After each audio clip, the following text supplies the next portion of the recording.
Welcome to the Hair, Babes and Business podcast. My name is Jess and I am your host. I have over 14 years of experience in the hair industry and have owned and successfully fully booked out 2 of my own hair salons. And now I'm taking a step back from being behind the chair to be here with you instead, teaching you all of the skills, knowledge and advice that I've learned along the way. I want to teach you everything that I've learned so that you can learn from my mistakes and don't have to learn these lessons the hard way. Every week I bring out new episodes for you where I tackle industry issues, talk about what's trending and what's not, share business insight, bring on different guest speakers with different levels and areas of expertise within the industry, and figure out ways that we can make our businesses successful and profitable. I'm so excited you've decided to join me today. Let's get into it.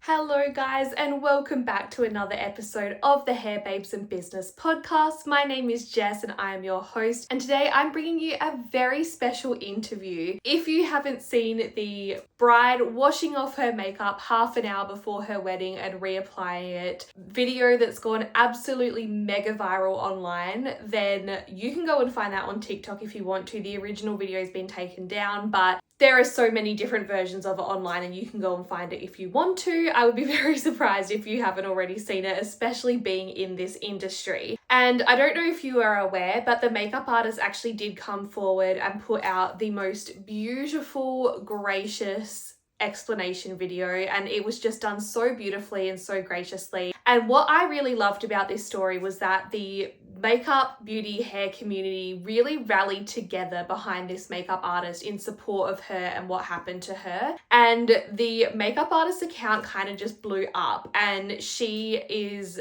doing really well out of this and she's got amazing opportunities. And I think that's why I just really want to share this story with you, because it really truly is one that's really motivating and really inspiring. So without further ado, I want to welcome you to today's podcast and welcome Kandra Jones from Twirly Shears, the makeup artist who had this happen to her. So let's dive straight into this interview. All right, guys, welcome back to the Hair Babes and Business podcast. Today I am joined by a very special guest. Would you like to tell our listeners who you are and what the story is? Hi, Jessica. Thanks for having me. I'm Kandra with Twirly Shears, the makeup artist.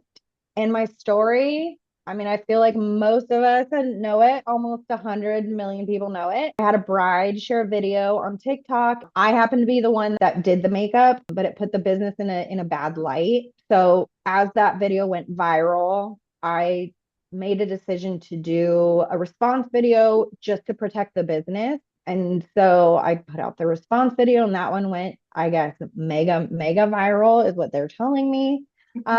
So yeah, and it's just brought crazy opportunities, and it turned a bad situation really, God turned it around a 180 and turned it into like such a positive outcome, which I never saw coming. Opportunities that I never planned or saw in my future are opening. Which is absolutely incredible, because I think a lot of the time we see these things happen online and it is like actually career shattering. So I think that the way that this has turned around comes down a lot to how gracefully you handled that situation, and that's such a credit to you. And I'm just so excited that what's happened is bringing you a lot of opportunity, because I think, as everyone in this industry knows, it can be very shattering to your business and to your reputation to have something like this happen. So it's exciting that something good is coming from this. Yes, it's very true. It used to be like a bad review could make or break you. And honestly, that's what my biggest fear was before this happened, was someone like going to Google and leaving a bad review, or Yelp. I don't know if Yelp is as popular as Google, but either way, a bad written review. And then this happened, and it is a review, I guess. Like, it's not a written review, but when you're not happy with something and you post it, that is, you're reviewing that business. And so this is like the ultimate bad review, and I didn't see it coming. I was blindsided. Not necessarily the situation was blindsiding, but I didn't realize the way that people put things out on the internet, or social media. I didn't realize how much people actually just record their life and put it out there. So it opened me up. I mean, obviously I was ignorant to that. So now I'm educated, very well educated on that. And so just moving forward, like I already had a talk with my team and I'm like, we need to be above board, like knowing that this could happen now, like now we just have to be very diligent about, I mean, I try to hold us to a higher standard anyway, but we're human. We need to just really watch ourselves because we know that this can happen. Absolutely. And I think that's the thing, like every single one of us in this industry, whether it be hair, makeup, beauty, whatever it is, all of us are subject to this happening. Just having someone decide for whatever reason they're going to share their experience in a bad light and put it out there on the internet for everyone to see, and unfairly, without you being to in that moment be able to justify your side of the story. Yes. And I didn't really feel that at the beginning, I didn't think it was very important to share my side of the story because it's going to be a she said situation. And makeup and hair in the creative industry, it's subject to it's no like right or wrong. It's just whatever your perspective is, however you feel. That's so subjective, is what I was trying to say. So if she wasn't happy or if anyone's unhappy, that's okay. It doesn't mean they're wrong. So like it doesn't matter that she was uncomfortable to me. I mean, it matters. I want her to be comfortable. It doesn't matter to me that she washed her makeup off. It doesn't matter to me even that she made the video. It's just what was being said in the video about me. About me, I was the makeup artist, but even if it was anyone on my team, it would still have been the same problem. I am just happy it was me versus somebody on my team because as a business owner, you kind of want to like take take all the bullets for the team to protect them. It's kind of like a parent, like you just want to shield everybody, you know? So I am glad that it was me and I've learned a lot through this. And as a business owner, it's been very educational too. Absolutely, absolutely. And I guess it must, like you said, it must have been such a shock because from what I have heard from your perspective and also from her perspective, at no point was it actually made clear to you that she was unhappy until you saw this video come out afterwards. And I feel like that would have been really upsetting because obviously if you had have been made known that there was a problem, you could have done something about it there and then. Yes, that's very true. And we're trying to get our point out to the public regarding this situation is you literally hired us. Like you are paying us. I feel like at a restaurant, maybe because it's not a person's face, you're like, I don't like this. Can you send it back? You know, it's the same kind of thing, but maybe because there's a face to us or it's more of a personal, a wedding day is very personal and there's a lot of emotions. So I think people just have a hard time voicing it. And the reason I think they have a hard time voicing it is because if it was told to them, it would hurt their feelings. And so it's kind of like a projection. Like if you know, but we as makeup artists are trained to turn off of that emotional part because it's our work. And they hired us to do that job. And so it's our job to make sure they're happy. Even if we have to remove the whole thing and start over, even whatever they need, you know, that is our job. And so that's what I learned too is I mean, I tell all of us makers, we kind of all operate the same way. So it's I think why the community banded together is so big because we know it could have been one of XYZ problems that caused this. We know the makeup artist should have done A, B, and C, or you know, in the order. And so we do operate like we want you to be happy. We want you to tell us if you don't like it. That's our job. And so that's the biggest thing is it's okay to speak up. And then I am learning too. I spoke about this on another podcast. Is it's I believe it's a kind of a generational thing right now, which I didn't really realize obviously until this. But in my business coaching class I'm taking, we're talking about selling to this generation. Like selling is very different than what we've done before and marketing. So you have to market yourself different because they live life different. And so in living life different, they also use social media differently. And so I think that there's blessings and curses to it, but I think being behind a screen so much or being raised on it, you're not used to talking to someone's face. And so the videos that are on the side of the bride are usually the younger generation, and they call it confrontation. She didn't want confrontation. It's not a confrontation to speak to somebody's face. To me, a confrontation is if voices are raised or there's anger in the tone, like that's a confrontation. But just saying, I'm not happy or I want something different, that is not a confrontation. But some people view it as a confrontation. So I think we just need to like educate our brides and in this younger generation of brides, talk to us, let us know you're not going to hurt our feelings. Everybody, like, and not just hair and makeup, but all wedding vendors, it's the same thing. We need to know it is your day and it is important that you feel good, but we're not mind readers. And especially hair and makeup, we're not in it as long as a planner, a DJ. We don't have as many like touch points and interactions. So we have basically the preview and the wedding day to know your personality. That's not a lot of time. So it's even harder to read them. So we need you to tell us. Absolutely. And I think you've touched on such an important point there about the fact that communication is different and the way they communicate is so different. And I think that's something that our industry is really tackling at the moment, because you have to, yeah, like you said, just tackle things so differently. It has to come from such a reassuring place and being like, you're not going to offend me if you tell me this isn't what you want. But, even doing that sometimes still isn't enough, because they're just so used to communicating so differently than what you or I would be used to, which makes it really tricky. Yeah, that's very true. And yeah, you're right. That's the key word is communication, and they communicate differently. Yes. And then like I said in my response video too, and this is the other thing, is this generation, they do their makeup so well by themselves. When I was growing up, we didn't have YouTube. We barely had our moms who knew how to do makeup. So you had to hire a professional because nobody around you knew how to do anything. So this generation, they are so freaking good at doing their own hair and makeup. So if you love the way you do your makeup and you're like, they'll never recreate it like me, then don't have a makeup artist at your wedding. And that is okay. That's completely fine. It's better than having a situation like this where you would have preferred to do it yourself.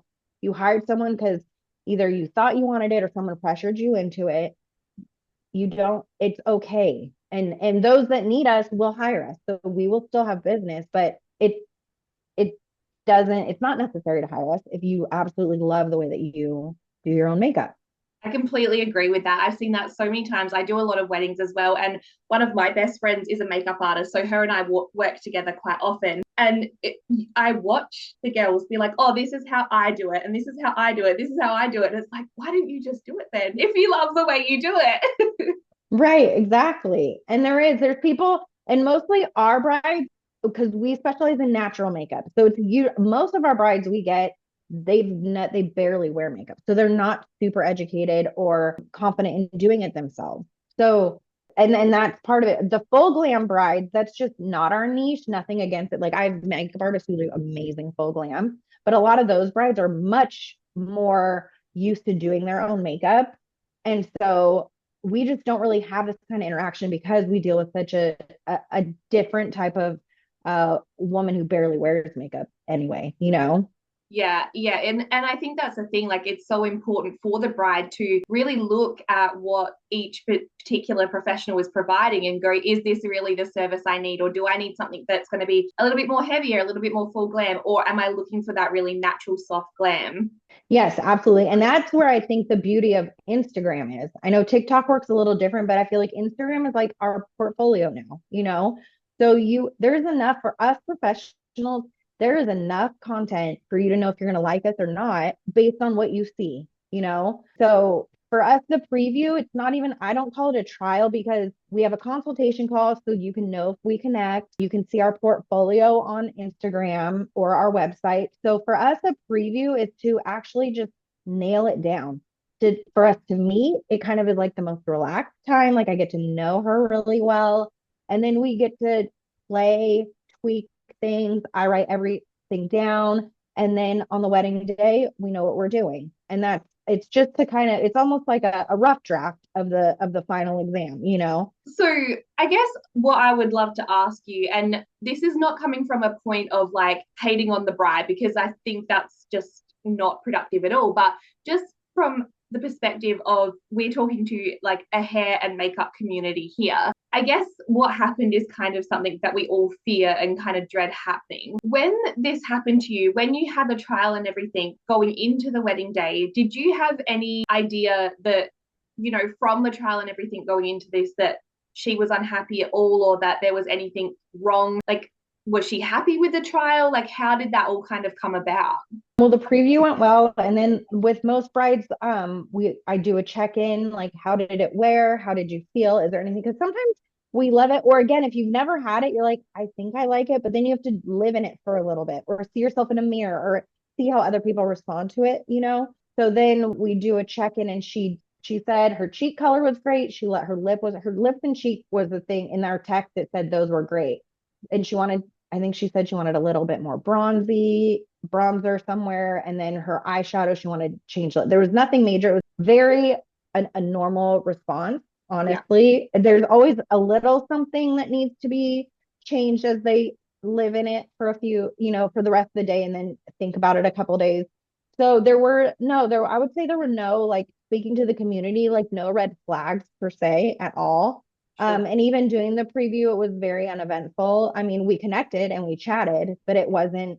And some brides are challenging because they're not confident. It's not necessarily that they're rude or mean people. It's just they lack confidence. They're not sure. It's a unsure, so they kind of second guess everything. Kind of like us, like when we're not sure doing something new, we second guess everything. So that's typical too, but there wasn't any of that with this bride either. So no, there was no indicators at all. Sure. Yeah.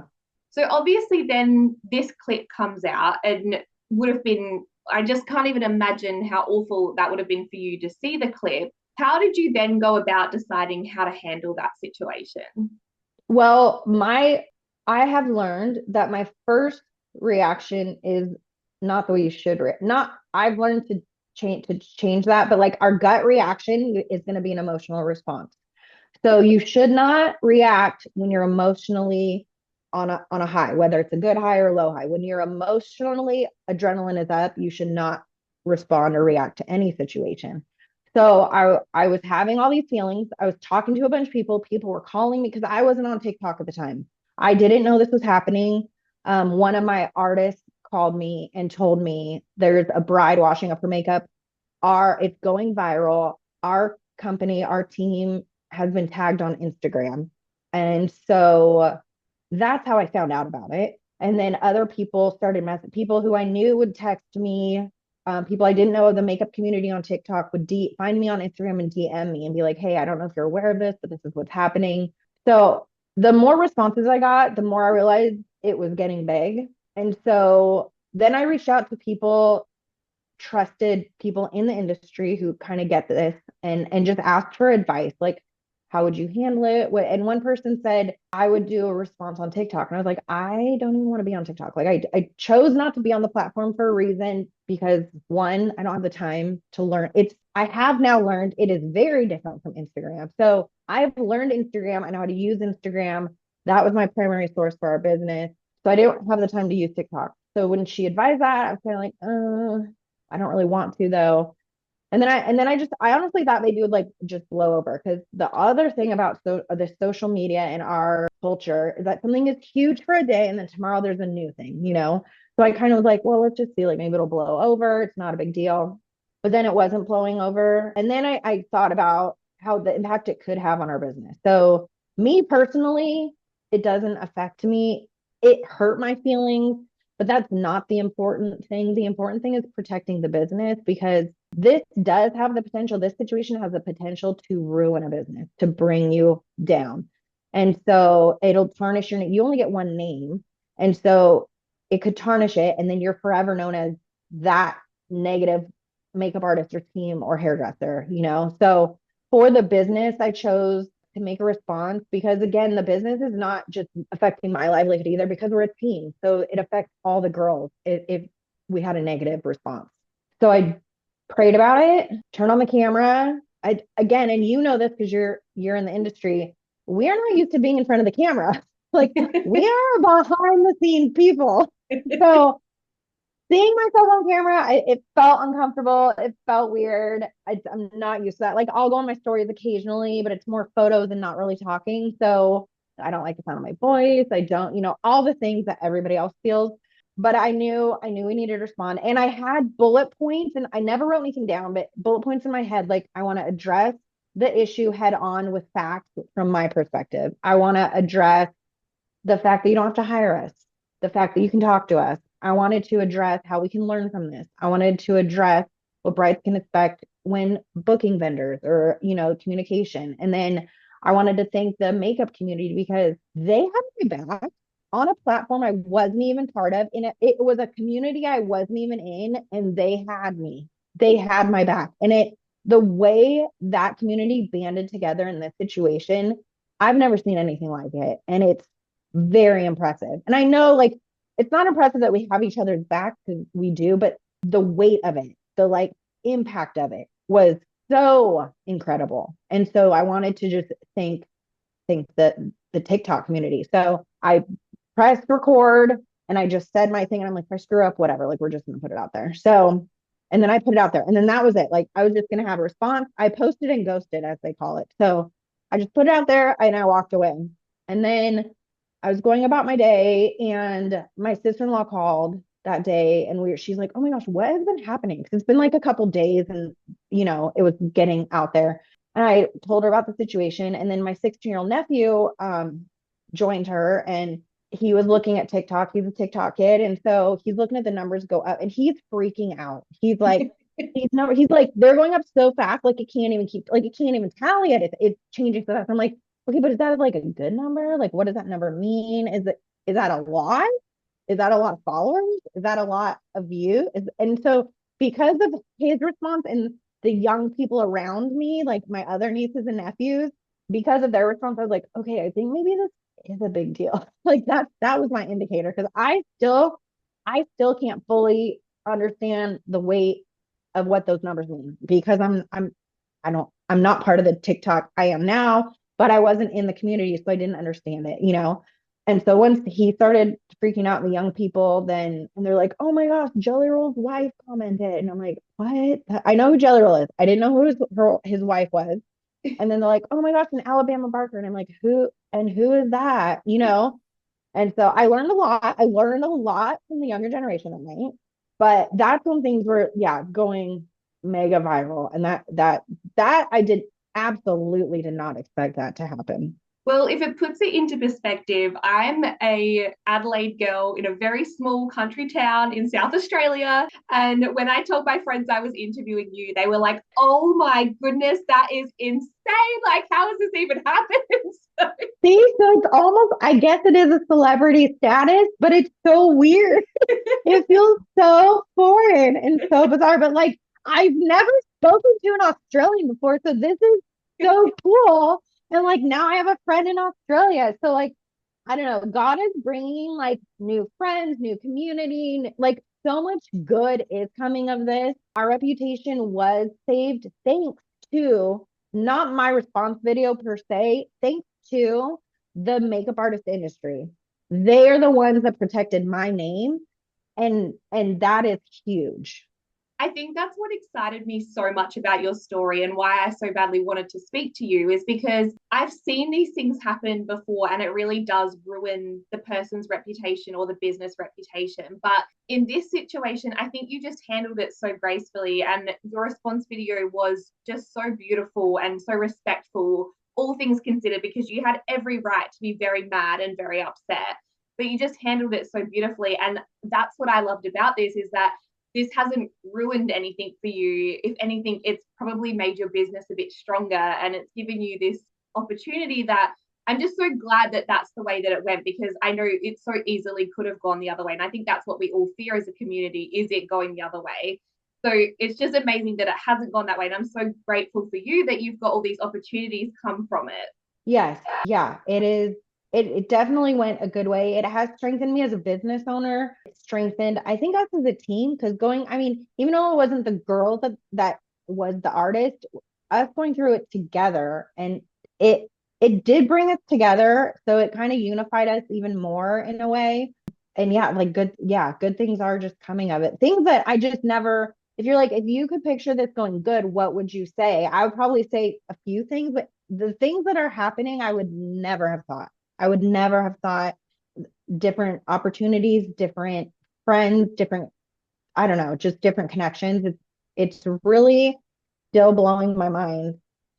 that this is my life currently. And that is amazing. And I really want to talk about what has come from this and the opportunities that have arisen in a moment. But before we get there, would you be able to share some lessons that you've learned from this experience and some advice to anyone who has gone through something like this or who could potentially one day go through something like this? Yes. Is this speaking to artists? Yes. Yes. Okay.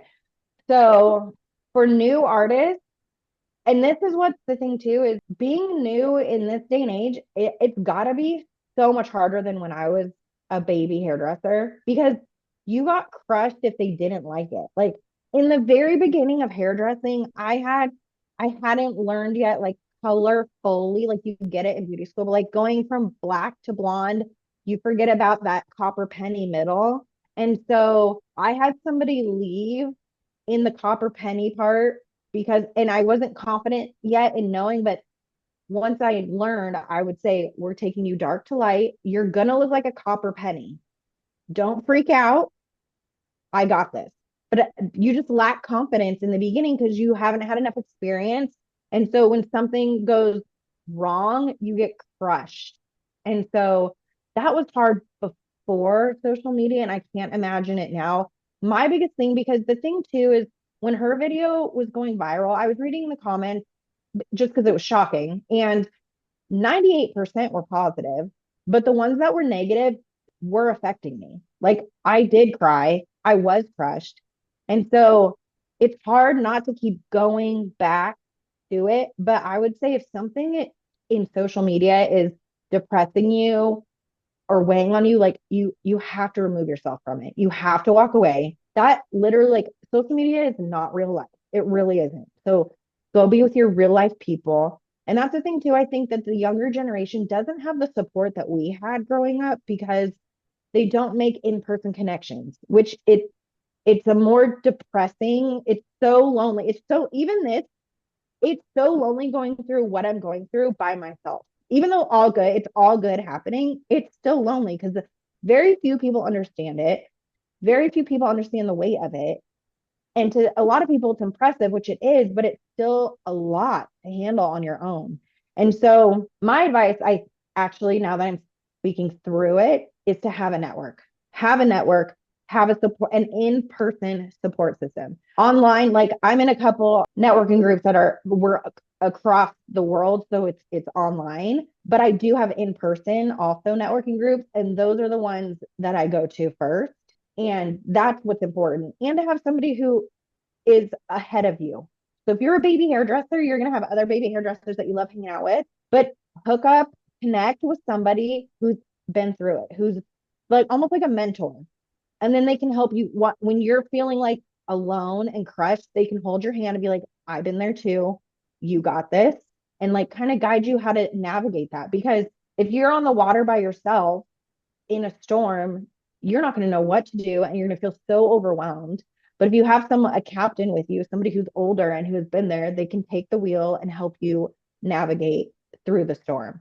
I love that. And thank you so much for sharing that and being so vulnerable too, because I think it would be very easy for people to go, oh, wow, that situation would have been really awful. But like, you've got all these opportunities and that's amazing. You must be like feeling so great. But it is good to hear that side of it that, like, yes, all this good stuff is happening, but it's still been really hard and it's been hurtful what you've been through. So I appreciate you sharing that vulnerability. Yes, of course.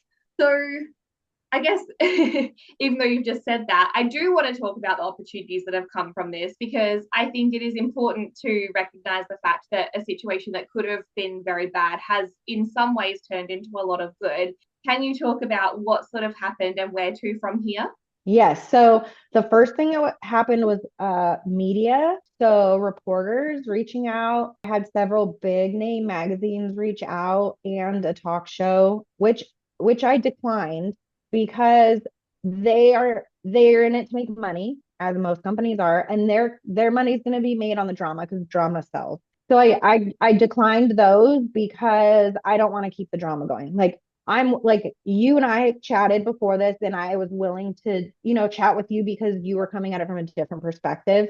And I appreciate that. And so that was the first thing was media, people wanting the story or my side of the story. And then the next thing was I don't even know how the right language yet, but I guess partnering opportunities or collaboration opportunities have come. And this actually is like the part I never saw coming. Again, I'm behind a camera. I'm never in front of it. I don't feel like, I guess I sell myself all the time because that's the business is my work, which doesn't feel weird to me, I guess, but I don't want to be salesy.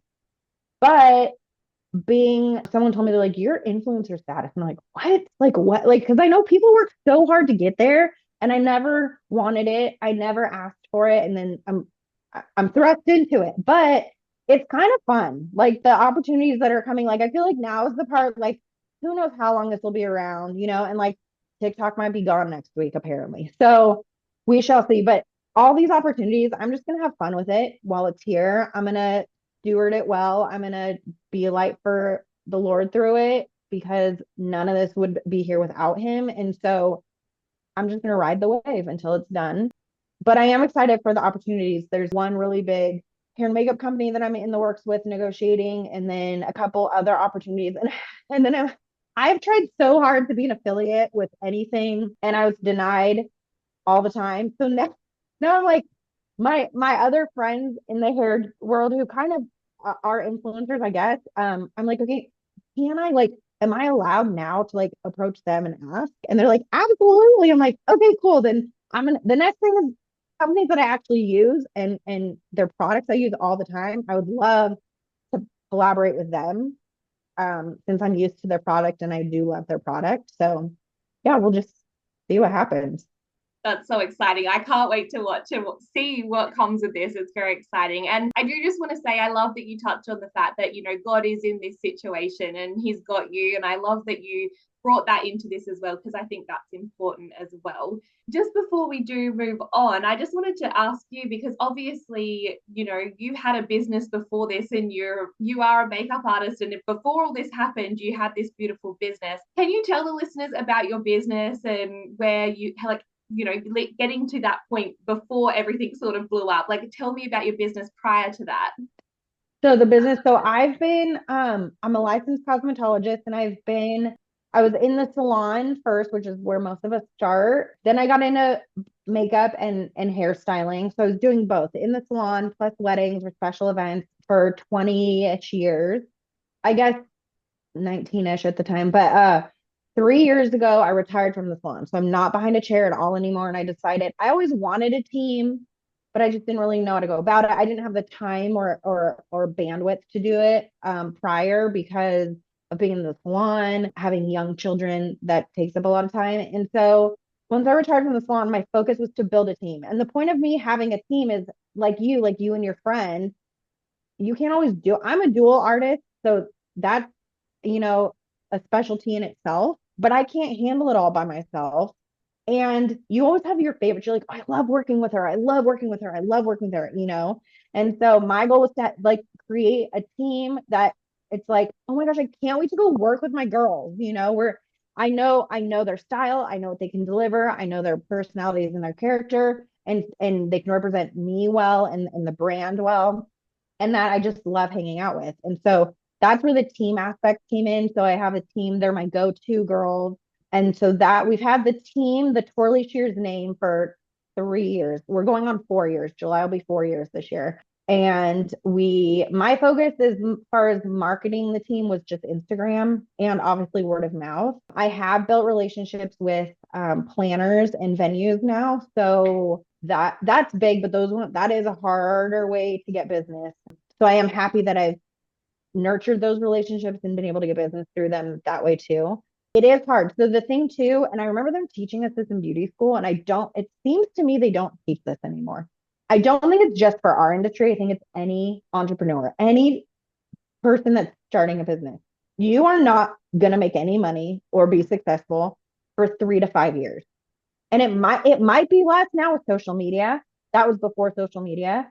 So there's a lot of people who are like, oh, I was a hairdresser. I went to beauty school, but now I do this job.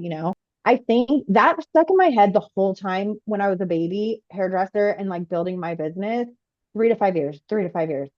And I might be wrong. It might have been 5 to 7 back then. Now it might be 3 to 5 with social media, but it's not going to happen overnight. And it's a slow burn.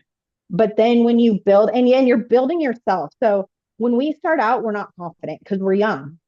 Most of us go, I went from high school to beauty school. I was not confident because you don't have life experience. It does feel very vulnerable to speak up or speak out. But then when you get the confidence as you grow and you're like, oh, I can do this. I am good at this. People do like what I do, which builds confidence. Then you can sell yourself more. So I think my message, that's how I built my business. But my message too is like for the young, even if you're not young, I guess, but any new person trying to build a business is just be patient and give yourself grace. It's okay if you don't make money, you're not going to make money right away because you have overhead you have to do to your first kit you have to build is so expensive. Like right now, I just replaced stuff, and my kit has been stolen twice. So I've had to replace it twice. So it's expensive when you have to replace it, up front. But just keep going. If you love it, if it's your passion, it's worth it. Absolutely. That's such beautiful advice. And I think so many people who are listening are going to be very inspired by your story and your message. So I appreciate you for sharing that. And I would just like to ask, like now with your business, what does this look like for your business now? Has your business grown through this happening, or is it kind of like you're just really focusing on the team that you have and nourishing that? Where are you kind of going next? Well, I'm definitely gonna like nourish my team because they're my core girlies, but it's hard to say. So we have had a crazy amount of inquiries. So we have, I think at today it's like 150 in a week. Oh, wow. And it's only January. So even if it's, I mean, I think it's all from this, but say that this is gonna die out in a couple months, right? Maybe even a couple weeks. But then we're gonna get the normal natural inquiries. So we are definitely not going to be able to, at this point, we won't be able to handle it all. So the goal is to grow, to scale. So I will, at some point, I just hired one yesterday, but we will need to build our brand out and to have a bigger team who can deliver what our brides are expecting, which we normally do. I think our name wasn't big enough. People didn't know that. So yes, I am the face, especially now with TikTok. The funny thing is the goal of this year was like to remove my face from the brand, make it like about the team. But that plan was mine and not God's, clearly. And so yeah, so the girls I handpick everybody on the team. It's not just I want to be on your team, like I need to make sure you can deliver what our brides expect, which is a certain style and a certain makeup look. So we will need to be expanding. We will need to be growing, but I'm excited for that too because I'm excited. It's more friends, right? It's more friends on my team, and it's also more opportunities for other stylists, which is a blessing as well. Definitely. And I would like to ask you as well, just with everything that has happened, I guess it did really kind of blow up overnight. And I know you said you've had so many more inquiries and you've had people looking to book and you've had social media and everything else. How have you managed that? Have you brought people in to help you with that, or Yes. what? So after my video exploded, one, like I said, because I don't know the platform, I needed to hire a social media manager because one, I need to hire someone who, instead of me taking all this time away from my family and my business that I have, I need someone who just knows what they're doing, who can handle it and who loves it. I don't love it. I don't love I mean, I'm starting to enjoy it, but I don't love having to be present all the time. So she'll tell me, here's what I need from you now, and I'll record whatever she needs or give her whatever she needs. And then she's in charge of like curating the content, posting and stuff like that. Like we both engage, but I don't have time for that. That is literally a full-time job. I'm not exaggerating. It's a lot of work. So I had to hire someone to help me with that because I just don't have the time for that nor the expertise for it. So I did hire that, but that's it so far. And my assistant's working way more than she was before. That's awesome. I love that.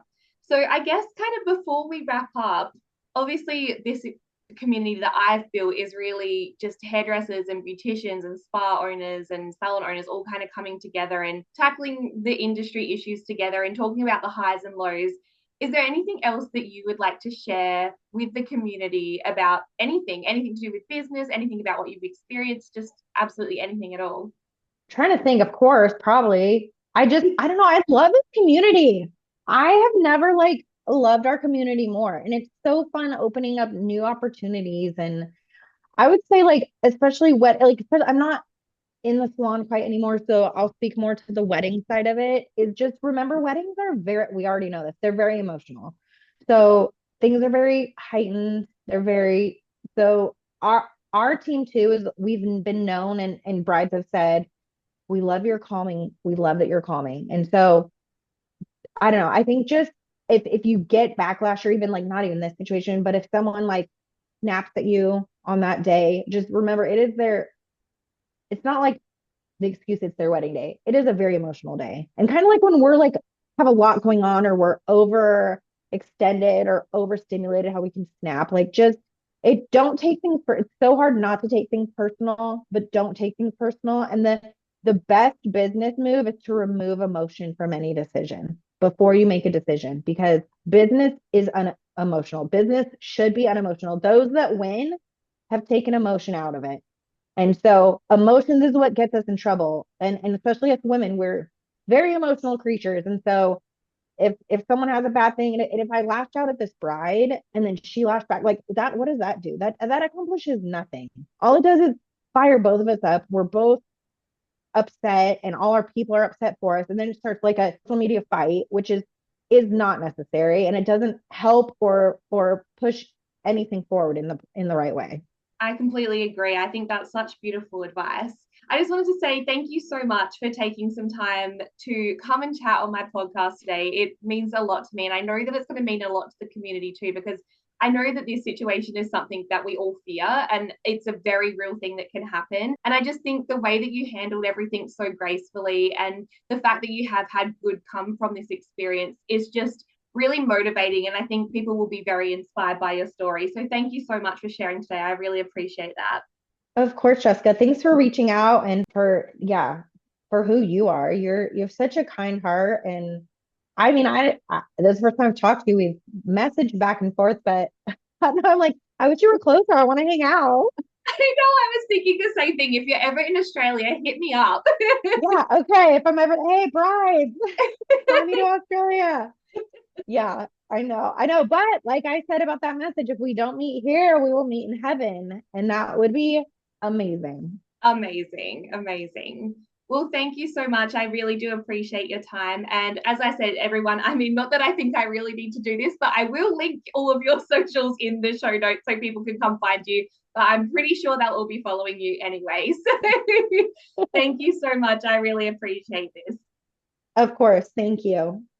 Guys, isn't that just so motivating and inspiring? I just love that story because I think it just shows like what us as a community are capable of when we work together. And I love that we're entering this era where we do all work together rather than try and be in competition with one another or try and like put each other down. Like we are coming together as a community supporting one another. And I just love that so much. And I just love Kandra. I think she's a beautiful person and I just think her story is so inspiring. And I just think that everyone can understand what it feels like to have something like this happen to them. Obviously not on this scale, but we've all had things where people have said things or left reviews that we didn't really feel was 100% fair, or maybe it was fair, but it's still earth-shattering when this happens. So I think to be able to hear this story and just hear that, you know, the community can rally together and that good things can come from it is just really inspiring and really motivating. And I hope that you guys love this interview as much as I did. I think Kandra is amazing. I'm sure you probably are already following her, but if not, I'll pop all of her socials into the description so you guys can go and find her and follow her because she's doing awesome stuff and her work is just really inspiring and motivating. Thank you guys so much for being here today. If you love today's episode, please subscribe to my YouTube or to my Spotify.